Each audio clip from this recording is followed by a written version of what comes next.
ஏற்படும், இல்லைனா ரொம்ப எக்ஸஸாக செக்ரீஷன் வரும். அதை நீங்கள் வந்து இந்த பவுடர் அந்த மாதிரி போட்டு நீங்கள் அடைக்கக்குள்ள அது வந்து ஸ்வெட் கிளாண்ட் அக்ளூஷன் சொல்லுவோம். அதுதான் வந்து மெலீரியான்னு சொல்லுவோம். ரொம்ப ஒரு காமனான ஒரு கண்டிஷன் வேர்க்கிறோம். நிறைய பேர் இந்த ஸ்கின்ல இந்த மாதிரி ஒரு ஃபைண்டிங்கோட இருப்பீங்க. டாக்டர்கிட்ட கூப்பிட்டு போய் காமிப்பீங்க.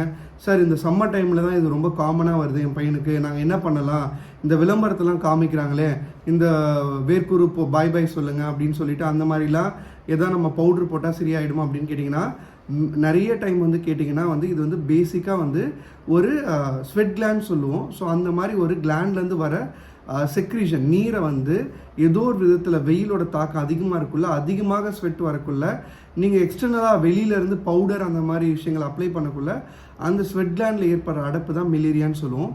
ஸோ மெஜாரிட்டி டைம் இந்த மெலீரியா வந்து நீங்கள் வந்து வேர்வை அந்த வெளியில் வர்றது அடப்படாமல் இருக்குது, லைக் பவுடர் ரொம்ப அதிகமாக அப்ளை பண்ணாமலையோ இல்லைனா வந்து ரொம்ப ஈரமான துணி போடாமல் இருந்தாலே நார்மலான அதில் வந்து சரியாகிடும்.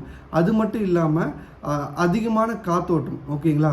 ஸோ வென்டிலேஷன் அதிகமாக இருக்கிற இடத்துல இருந்தாலும், இப்போ வந்து ரொம்ப வியர்வை இருக்கிற மாதிரி வச்சுக்காமல் இருந்தாலே வந்து நிறைய டைம் இந்த மெலீரியா தானாகவே செட்டில் ஆகிடும். அதேமாரி ரொம்ப அதிகமாக இருக்குன்னா, ரொம்ப எரிச்சல் அதிகமாக இருக்குன்னா மென்தால் அந்த மாதிரி எதாவது நீங்கள் ட்ரை பண்ணி பார்க்கலாம். இல்லைனா ஆலோவேரா பேஸ்டு இல்லைனா கேலமைன் லோஷன் இது மட்டும் அப்ளை பண்ணாலே இந்த மெலீரியா வந்து சரியாகிடும், ஓகேங்களா. ஸோ இதுதான் ரொம்ப காமனான ஒரு சம்மர் டைமில் இருக்கக்கூடிய ஒரு ஸ்கின் இன்ஃபெக்ஷன். ஸோ ரெண்டாவதா என்ன சார் ரொம்ப காமனான ஒரு ஸ்கின் இன்ஃபெக்ஷன் கேட்டிங்கன்னா, டீனியா இன்ஃபெக்ஷன் சொல்லுவோம். இந்த டீனியான்றது வந்து ஒரு ஃபங்கல் இன்ஃபெக்ஷன். அதாவது எந்தெந்த இடத்துல அது வருதோ அதுக்கேற்ற மாதிரி அதோட பேர் மாறும். இப்போ தலையில் வந்தால் கேப்பிட்டிஸ் சொல்லுவோம், மார்பகத்தில் வந்தால் வெர்சிகாலர் சொல்லுவோம்.